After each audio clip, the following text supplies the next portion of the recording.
एक बड़ी खबर, बेरूत पर इजरायली हमले जारी हैं। बेरूत के दक्षिण इलाकों पर बम गिराए गए हैं। आईडीएफ के विमानों में बमबारी की गई है।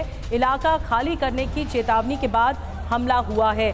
तो बेरूत से तस्वीरें आपको दिखा रहे हैं। दक्षिण इलाकों पर बम गिराए गए हैं। ये बेरूत से तस्वीर आप देख रहे हैं, जहां पर आग ही आग लगती हुई नजर आ रही है इस पूरे इलाके में।